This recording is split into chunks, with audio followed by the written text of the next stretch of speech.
Sometimes your breakout moment comes under the worst circumstances. You find yourself sitting on your porch swing, drinking some wine. This sounds idyllic, but then you've just been laid off from your job. You have a brand new mortgage. You have 2 little kids. And you're thinking, what am I going to do? You're going to meet Terry from Integrity Construction today, and she is going to show you what a little bit of grit and a lot of tenacity will turn into a career in construction, a woman business in construction, and what that really meant to be successful moving forward. She's going to walk us through what her breakout moments have been and how important it is to really latch into not only bringing your family along. Her daughter started with her when she was just 3 months old, and now her kids are part of the company as well. But she's also going to focus in on what it takes, just grit, determination, and knowing that everything is figure-outable. This episode is sponsored by Genesis AEC, Steel Toe Communications, and this episode is also sponsored by Illuminate. Well, welcome to the Breakout Moment. Thank you. I'm so happy to have you here with us today, and I'm really excited to focus in on, we get a lot of family businesses. A lot of companies are family held. It's a legacy, it's a generational thing, but it's very, very few and far between that I get to talk to a mother-daughter duo. So I'm super excited to dive into that and your journey and what that moment was for you where you decided, okay, this is the thing that's going to change it for me. So why don't you start off talking about how your daughter started in construction at 3 months old? So I was wanting to be a stay-at-home mom. It was not really in the cards for me to do. So the next option was to try to figure out how to work from home. My mother was in property management, and she knew a commercial general contractor that was just starting out who needed somebody to type up their contracts and type up their subcontractor. I'm literally on a typewriter, like not computerized. It was all typewriter stuff. I'm an elder millennial. I remember what a typewriter was. It was. So I did that had my daughter. I was 9 months pregnant at the time, and I started doing all this. When she was about 3 months old, that contractor's like, look, I really need you to come into the office. I'm like, well, the only way I can do that is if I can bring my daughter with me. Mm-hmm. So there we were off when she was 3 months old, heading into work every single day. Got her little work boots, and there we were. I love that. Well, she had to look the part, Yeah. She started in construction when she was 3 months old, and then fast forward to 2012, I started the business. Literally after being told, if you start a woman-owned general contracting company, people are going to beat down your doors and want to just give you money. I'm waiting for that to happen. Still hasn't happened, but I was in it for about a year. Project management, doing all the bids, typing up all of my own things, acting as a superintendent on job sites. It was very exhausting. Yeah. Did that for a year, and then in 2013, my daughter was 9 months pregnant as a nursing assistant, and they were asking her to do things that she physically could not do in the state that she was in. Right. So she came to me in tears one day and was just like, I can't do this. I can't do the nursing thing.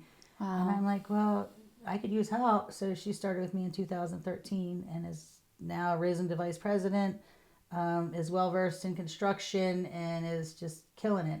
So I love that. It has been fantastic. She's my best friend.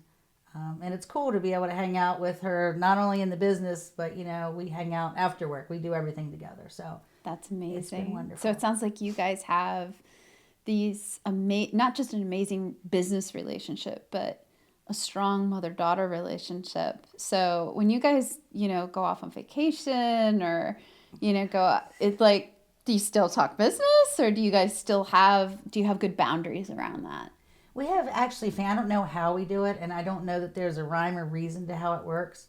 But we have very good boundaries. It's hard to go on vacation together because one of our phones is going to ring with a problem from somebody. Right. But we try to keep the business aspect out of it when we're trying to just have our downtime. We've been on girls' weekends where jobs have blown up and we're like, oh God, and both of us are on the phone at the same time. And then we hang up, we're like, okay, let's just get back to enjoying ourselves.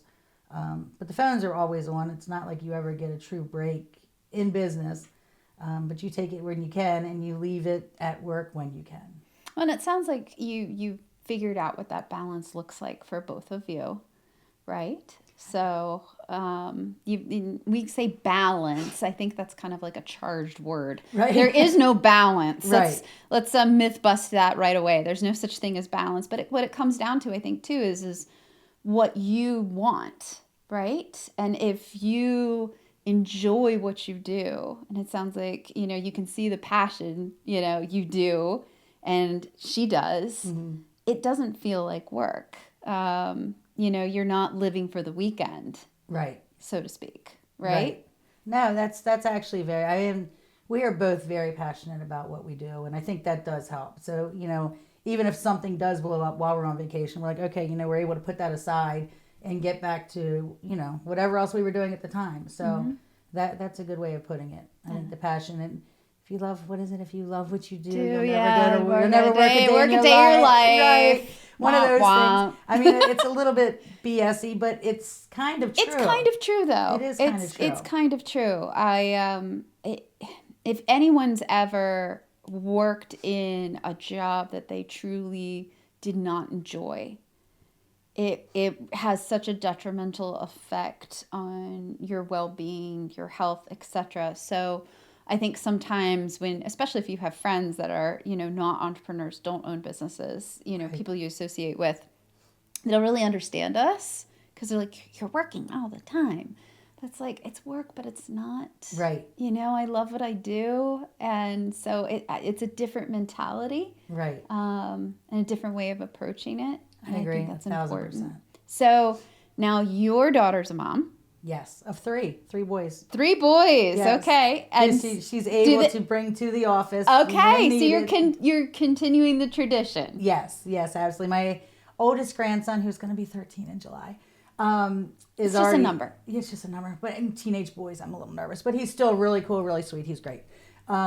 He's either going to be a pilot or run integrity, but he thinks he's going to do both. I'm not sure how that's going to work. Okay. The other 2 are already in line that, they're going to either work for their brother or they're going to kick him out eventually. So it truly is a family atmosphere, at least with her and the boys. My son has a daughter. He worked for me a little while. That he started his own thing. He's doesn't. So the entrepreneurial streak runs in the family. Really, it does. Who knew? I think that's wonderful. Yeah, it's fun. It is. It's a lot of fun. So you mentioned, and I want to come back and pick it up. This idea of women in construction, or women-owned business, or fill in the blank owned business. Right.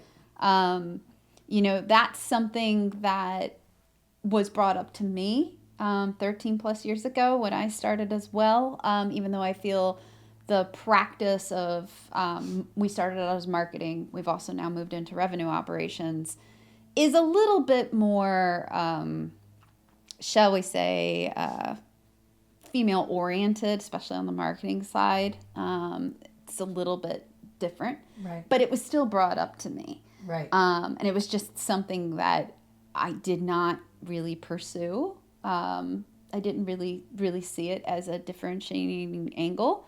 But in construction, it is something that is really brought out, really touted. Talk to me a little bit about, that journey for you and what that's looked like and how you have pivoted and navigated that. So, I mean, obviously construction is still very male dominated. You're told as a woman in this male dominated business, people are just going to beat down the doors to work with you and things like that. And I started the business believing that, like, I'm supposed to be a millionaire right now. I don't know what is happening. But I've learned through it that it's less my gender and more what I bring to the table. That's allowed me to grow and establish the business. I still have to prove myself every day. I walk into a client that might be a male that's like, oh gosh, she's wearing pink. How would she possibly know what's going on? This is called branding. For anybody that does not know, this is consistent branding. Consistent. Kudos. Yes. And my male employees fully support it. God bless all of them. But it's you still have to show up and you have to prove yourself and it's not about being a female in the business. And I'm sure there have been women that have started the business and things have gone maybe differently for them where they're able to capitalize on, hey, I'm a woman in business, give me the work, and it's happening that way for them. Right, from a contracting perspective. Right. And so for anybody that isn't familiar, there's this idea that there are a certain number of contracts that are awarded based on just those factors alone. And, yes and no. Correct. So I never capitalized just on the woman-owned aspect, other than pink. But I love pink. That was just the color that I chose for my company. It has nothing. I guess it has something to do with being woman-owned because it's a little bit of a bragging right, but only because I've established myself as a reputable contractor. We do what we say we're going to do. We follow through. We're good to our clients. We're honest. We're integrity. That's right. So it's that I think is more important to me, and maybe that's the other aspect. Maybe I didn't push the woman part in people's faces enough to actually make money with that angle. I don't know. But when you think about the things that we buy, the things that we purchase, I'm going to support a quality company.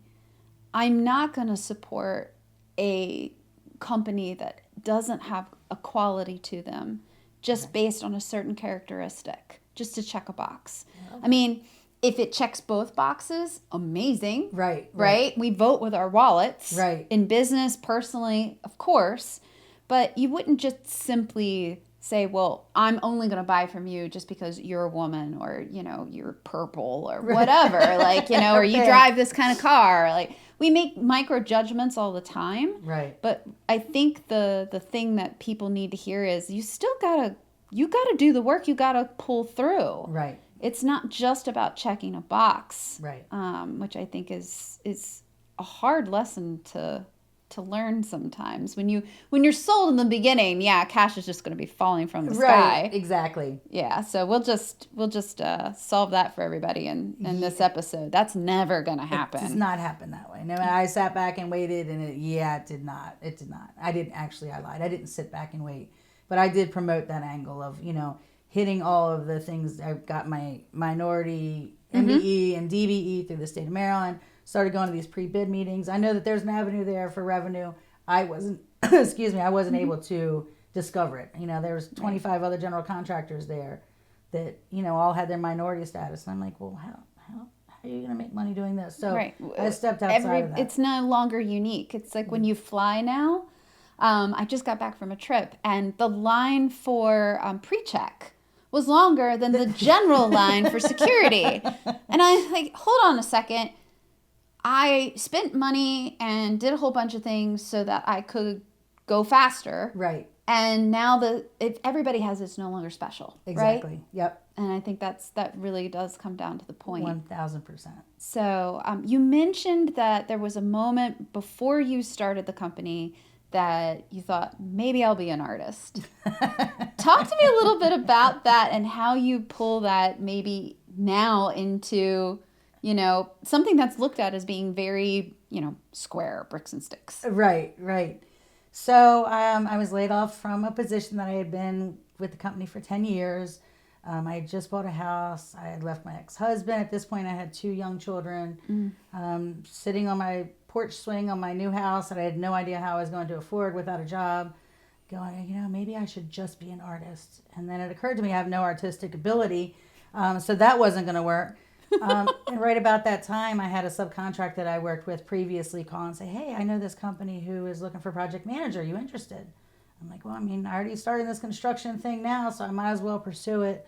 Went to work for absolutely, I have nothing but the most wonderful things to say about the company that I worked for. I learned so much. I literally have so much respect for him, and it was actually also a family-run business, and how he handles things and did things. And I'd probably be there still today if it wasn't for the money that was going to come raining from the skies. So yeah, I realized that was the path that apparently somebody was telling me I needed to go down. So I went to work for them and then started my own business.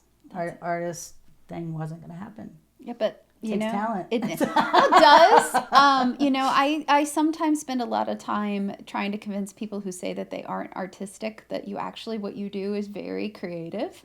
It just, True. it's this little idea of you're an artist if you're like can compose music or you can paint a painting. Right. But you're also an artist in adjacent ways. You're an artist if you're building something and you built a business. That's absolutely accurate. In my mind, an artist was sitting, I was going to be the next Picasso or, but I was going to make millions doing something like that. But you're right. I mean, it does take an artistic ability to be able to do what I do. And I'm glad you said that because it makes me feel like I did achieve that porch swing, wine drinking dream. See? You did. That was your moment where you're like, all right, I got this. I got this. I got this. What do you remind yourself on days where it gets tough? Because we all have those. I think those are the moments, like we all talk about the end of it, right? Like we're still here, we're still in business, we're employing people, like I hate to say eye roll, living the dream. The dream some days will kill you. Right. Right. Well, what are some of the things or that you work through? That it's those tough moments. It's right before things really start to push through. And even you mentioned like, I'm sitting on my porch swing of my new house with my brand new mortgage. I don't have a job. I'm single and I got 2 kids. Right. Let's start a business. Let's go work somewhere else. Yeah, it's that adversity that I feel like sometimes is that moment. What do you use to kind of get yourself through? I think that what comes to mind, honestly, I have a sign behind my desk that says everything is figure-outable. I love that. And it's true. Like, when things are slow, I'm like, oh gosh, which hat do I have to put on right now to, ramp things back up? What is it that I have to do to make sure that, the billings are coming in for this month? What do I have to do to make sure that this job runs smooth? I think it's just everything is figure-outable. You can't give up. You just have to plug away and figure out, how to pivot, prior to COVID, we did mostly office spaces. COVID changed that for you. It did change that. But fortunately, before that, and I would love to say that this was my major brainstorm, I had somebody come to me and ask about doing a lab. And I'm like, yeah, we can do that. Little did I know what was entailed in a lab, but we figured it out. Like it wasn't the smoothest job. We made mistakes, but we owned our mistakes and we corrected them, which enabled us to continue doing work for the person. We started getting into, some restaurant builds, minor little ones, this and that. And had that not happened and I guess been brave enough to take it on at that point in time, we wouldn't be in business today. Office spaces were, you'd know. They're starting to come back, thank God. But I don't really think I've done. But everything has a cycle. It does have a cycle. When they come back full force, we'll be ready for them because we've done them. But in the meantime, we've got the other past experience under our belt that, we love restaurants and retails and small businesses and, anything that comes our way, we're willing to tackle it. So I think that's definitely helped sustain us for the long run. I think something that, everyone can kind of take away that I don't think it's talked about enough is that there's this focus that we should niche in so tightly. Especially my industry is to blame for this, like positioning. We talk about positioning all the time. And what I mean by that is it's like, this is your value prop. This is what you do. This is your elevator pitch. It's very easy to understand, right? And we're supposed to make it so narrow so that, your ideal client is very, very easy. And sure, that makes the marketing end of it and the sales end of it a lot easier because you're like, I'm going after that one right there. Right. It's really, really crystal clear. Where that blows up in your face is in these seasons where, I don't know, this thing called the market changes. And suddenly that person isn't spending money anymore. Right. Their business has changed. Things have pivoted, etc. And you need to figure out where are those adjacent opportunities. And I think that ability to be able to see adjacent opportunities is what keeps businesses like yours, like mine, around for the longer haul because we weren't so bought in on this very narrow idea. Right. And you kind of almost can kind of read the tea leaves. Now, how do you get your team though? Like, You would like run in and be like, hey, we're going to do a lab. And they're like, what did she have for breakfast? We're not doing a lab. Right. We don't know anything about a lab. Right. How do you, because, we were talking briefly before the camera started rolling about, employee mentality versus employer mentality. And employee mentality being like waiting to be, you're comfortable like being told this is the next thing. Right. Whereas, when you're an entrepreneur, you're like looking for that next thing all the time. Right. So how do you encourage your team to, kind of run along with you? Well, fortunately, I have a very versatile team who they trust me. They know that if I'm saying, look, we need to do this, that it's the right decision for us as a company and for them as employees. And they back me up. I think they have the same mentality. I've built a strong enough team that they, agree with that everything's figure-outable. You can never be afraid to ask questions. I don't know everything. Nobody knows everything. So you bring in people around you who know more.